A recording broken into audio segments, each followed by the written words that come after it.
ஏமா இதையா நைட்டு பூரா செஞ்சுக்கிட்டு இருந்தீங்கன்னு தட்டி விட்டு போவாங்களே, அந்த மாதிரி அசால்ட்டா பண்றீங்களே மேடம் நீங்க.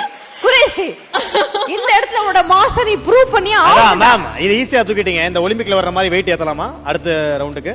ஐ don't mind. You don't mind? இப்படி எல்லாம் வெயிட் வச்சிருக்கீங்களா? கொடுங்க. இங்க பாருங்க, உங்களுக்காண்டி ஸ்கூல் குழந்தைங்க கார் டயர் எல்லாம் கழட்டிட்டு வந்திருக்கும்.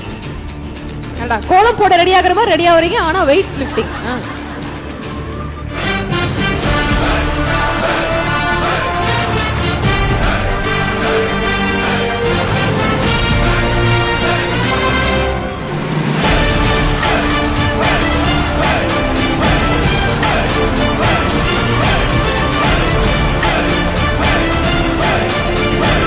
Thanks a lot.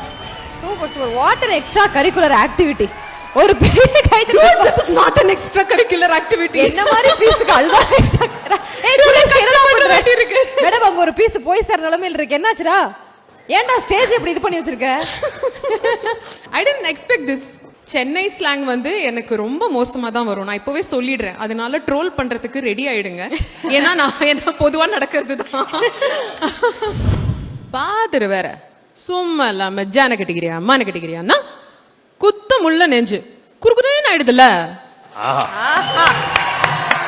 அப்படியே கேட்ட மாதிரி இருக்கு.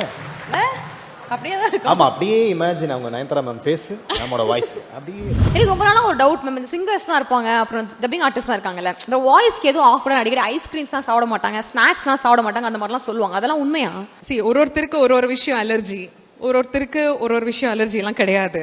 அதனால நல்லா சாப்பிடலாம், என்ன வேணுமோ எடுத்துக்கலாம். ஆனா நம்ம குரல் அது நம்மளோட ப்ரொஃபஷன் அப்படின்னுட்டு வரும்போது அதுக்கு ஒரு டிசிப்ளின் ஒன்று மெயின்டைன் பண்ணலை அப்படின்னாக்கா நம்ம அதில் இருந்து பிரயோஜனம் இல்லை.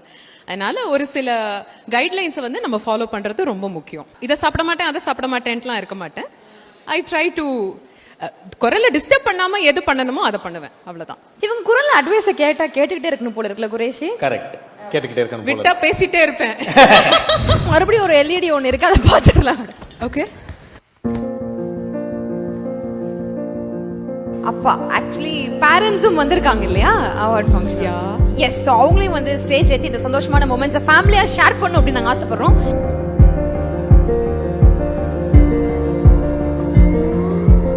என்ன ஒரு விஷயம் அச்சீவ் பண்ணும் அப்படின்னாலுமே பேரண்ட்ஸோட சப்போர்ட் இஸ் வந்து ரொம்ப ரொம்ப ஸ்ட்ராங்காக இருக்கணும். அது ரொம்ப ரொம்ப பெரிய ஒரு ப்ளஸ் பாயிண்ட் அப்படின்னே வந்து நம்ம சொல்லலாம். ஸோ இவ்வளோ நாளாக இவங்களுக்கு இவ்வளோ சப்போர்ட்டிவாக இருந்திருக்கீங்க. இன்னைக்கு நிறைய விஷயங்கள் பண்ணுறாங்க. இந்த அவார்ட் வந்து எக்ஸ்ட்ரா அவங்களோட இதில் ஒரு ஷெல்ஃபில் ஆட் ஆகக்கூடிய இன்னொரு அவார்ட் அப்படிங்கிற மாதிரி நிறைய அவார்ட்ஸ் வாங்கி குவிச்சிருக்காங்க. இந்த ஹாப்பியான மூமெண்ட் பார்க்கும்போது உங்களுக்கு எவ்வளோ சந்தோஷமா இருக்கு சார்? ரொம்ப சந்தோஷமா இருக்கு, பெருமையா இருக்கு. அவ கொஞ்சம் நடிக்கலையேங்கிறது மட்டும் கொஞ்சம் வருத்தமாகவும் இருக்கு.